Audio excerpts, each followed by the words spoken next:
हाँ तो चलिए दोस्तों, आज हो गया है 12 अक्टूबर। जानेंगे छत्तीसगढ़ की प्रमुख बड़ी खबरें, ताज़ा अपडेट, हालचाल, सब कुछ आज के इस वीडियो पर बताएंगे, आप लोगों के साथ शेयर करेंगे। तो इस तरह का छत्तीसगढ़ लेटेस्ट न्यूज़ अपडेट के लिए आप हमारे इस चैनल को सब्सक्राइब जरूर से कर लीजिएगा, और जिन्होंने सब्सक्राइब कर लिया है उनको बहुत बहुत धन्यवाद। साथ ही साथ वीडियो को लाइक और शेयर भी जरूर से कर दीजिए। तो चलिए फटाफट आगे बढ़ते हैं और आज की पहली बड़ी खबर हम आपको सुनाते हैं। चलिए दोस्तों, चलते हैं मारवाई, आपको चुनाव अपडेट हम आप लोग को बताते हैं। जी हाँ, आ रही खबरें, बीजेपी की ओर से मारवाई के चुनाव मैदान में उतरेंगे डॉक्टर गंभीर सिंह। तो मारवाई में 3 नवंबर को मतदान होगा और 10 नवंबर को परिणाम आ जाएगी। जहां खबर आ रही है कि भारतीय जनता पार्टी की केंद्रीय चुनाव समिति की बैठक ने जेपी नड्डा की अध्यक्षता में बीते शनिवार को संपन्न हुई थी, और इस बैठक में उपचुनाव के लिए प्रत्याशी के नाम का चयन हुआ। जहां छत्तीसगढ़ मारवाई विधानसभा उपचुनाव के लिए अनुसूचित जनजाति से डॉक्टर गंभीर सिंह को उम्मीदवार बनाया गया है। चलिए दोस्तों, छत्तीसगढ़ लेटेस्ट न्यूज अपडेट में अगली बड़ी खबर। जी हाँ, ऐतिहासिक बस्तर दशहरा समिति ने सीएम भूपेश बघेल को दशहरा पर शामिल होने के लिए दिया न्योता। सीएम भूपेश बघेल से आज यहाँ उनके निवास कार्यालय में उद्योग मंत्री कवासी लखमा और लोकसभा क्षेत्र बस्तर के सांसद दीपक बैज के नेतृत्व में आए बस्तर दशहरा समिति के प्रतिनिधिमंडल ने सौजन्य मुलाकात की, और इस अवसर पर मुख्यमंत्री के दौरान समिति के उपाध्यक्ष अर्जुन कर्मा ने पुष्पगुच्छ भेंट करते हुए उन्हें बस्तर दशहरा 2020 के कार्यक्रम में शामिल होने के लिए विधिवत आमंत्रित किया है। जी हाँ, बस्तर में आए प्रतिनिधिमंडल ने मुख्यमंत्री बघेल को बताया कि इस वर्ष 105 दिन चलने वाला यह पर्व हरेली अमावस्या से प्रारंभ होकर अश्विन शुक्ल पक्ष के 13वें दिन तक मनाया जाएगा, जिसके तहत अनेक पारंपरिक पूजा विधान कार्यक्रम होंगे।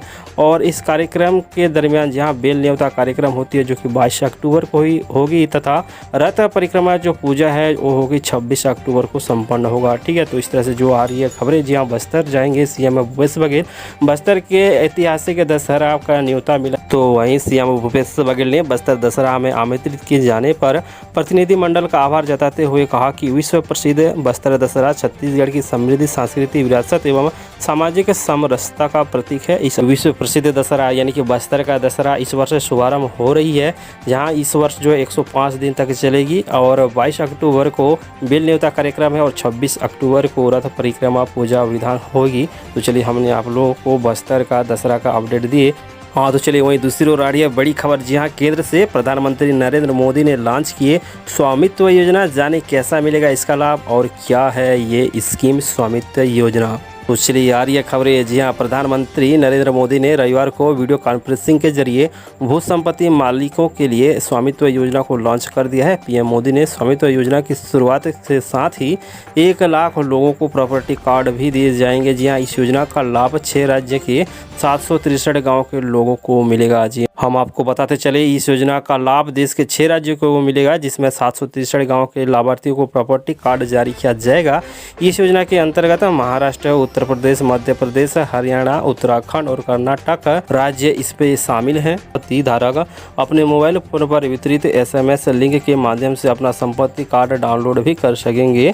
इसके बाद संबंधित राज्य सरकारें द्वारा संपत्ति कार्ड भौतिक वितरण किया जाएगा। ये लाभार्थी उत्तर प्रदेश, हरियाणा, महाराष्ट्र, मध्य प्रदेश, उत्तराखंड और कर्नाटक सहित अन्य राज्यों के जो है 763 गाँव इस पर शामिल है। हाँ तो चलिए आगे बढ़ते हैं। जैसे कि आप लोग सभी जानते हैं कि छत्तीसगढ़ में इन दिनों काफ़ी तेज़ बारिश हो रही है। छत्तीसगढ़ के विभिन्न जिलों के तो किसानों पर मौसम की दोहरी मार पड़ रही है, और पकती धान की फसल पर आफत बन के बरस रहे हैं बादल। जी हाँ, आ रही है खबर। लौटते मानसून से किसानों की चिंता बढ़ा दी है। जी हाँ, मानसून और द्रोणिया के प्रभाव के कारण छत्तीसगढ़ के कई जगहों में इन दिनों बारिश हो रही है। इन दिनों धान कटाई का सीजन है और धान पकने और पैदावार की स्थिति पे पहुंच चुकी है।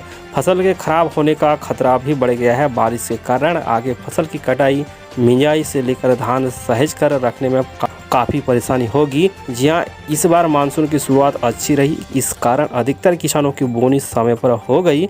अनुकूल मौसम कारण अब अर्ली वैरायटी के धान की जो फसल है पकने और कटाई की स्थिति में आ गई है।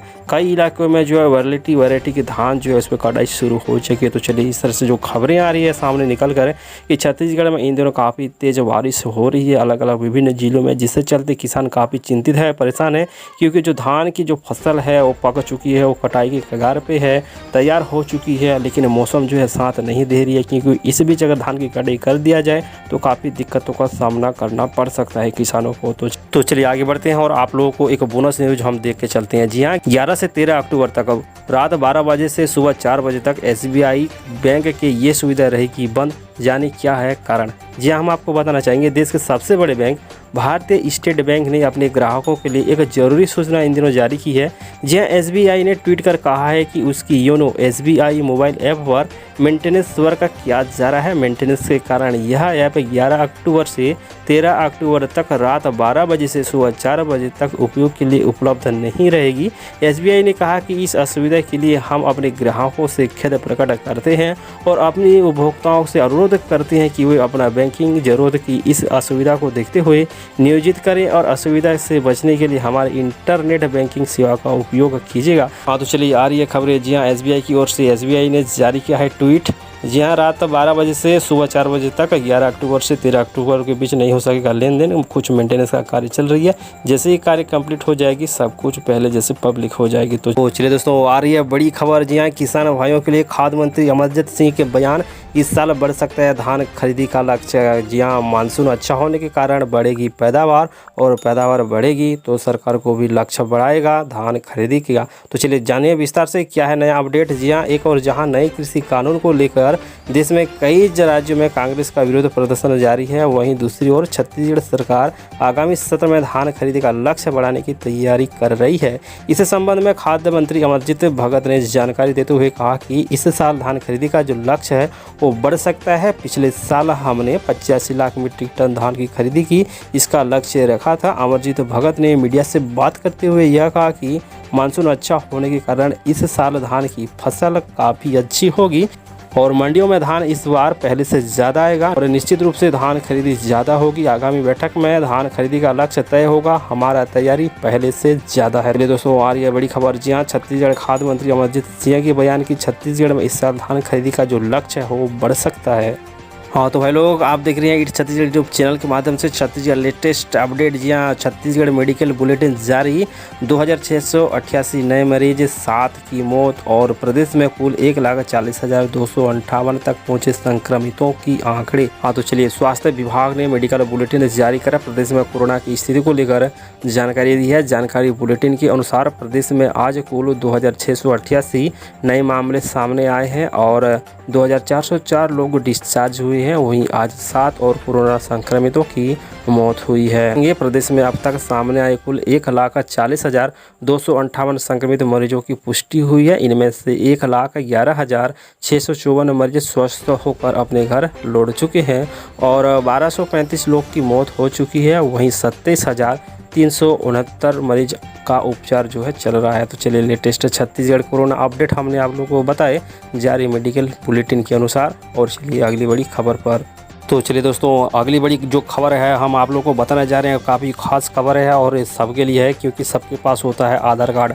जी हाँ, आधार कार्ड को लेकर बड़ी खबर सामने निकल कर आ रही है। आधार कार्ड अब बन जाएगा आपका ATM कार्ड। क्या है जानकारी, जानिए विस्तार से। जी हाँ, आधार कार्ड हमारे देश में एक बहुत अहम डॉक्यूमेंट है। ये पहचान पत्र के रूप में ज़्यादातर जगह मांगा जाता है।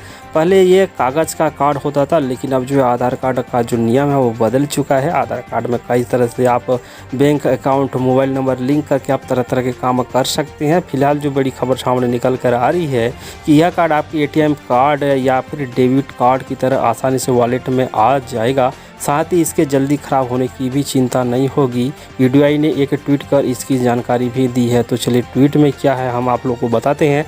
इस ट्वीट में बताया गया है कि आप अपने आधार कार्ड को PVC कार्ड पर प्रिंट करा सकते हैं।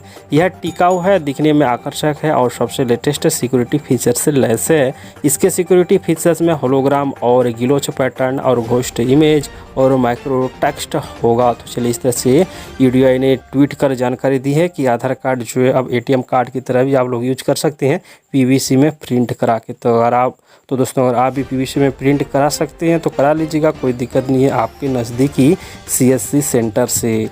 चलिए आगे बढ़ते हैं और अगली बड़ी अपडेट हम आप लोगों को बता के चलते हैं। जी हाँ, दुर्गा उत्सव का रंग इस वर्ष रहेगा फीका।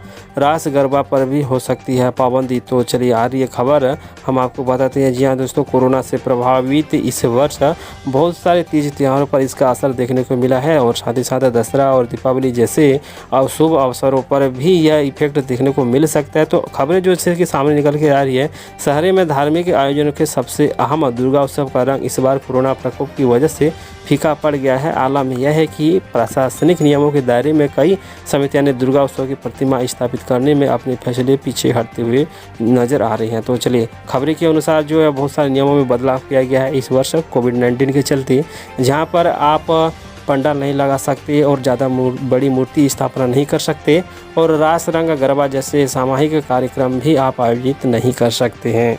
और इस वर्ष ज्योति कलश स्थापना पर भी पाबंदी लगा दी गई है। पहले की रजिस्ट्रेशन के बाद अब कोई नई रजिस्ट्रेशन जो है नहीं हो रहा है। तो इस तरह से तमाम बड़ी जो अपडेट है कोरोना के मद्देनजर सरकार ने जारी किया है गाइडलाइंस। चलिए दोस्तों, आप देख रहे थे ईट्स छत्तीसगढ़ यूट्यूब चैनल के माध्यम से 12 अक्टूबर छत्तीसगढ़ की प्रमुख बड़ी खबरें।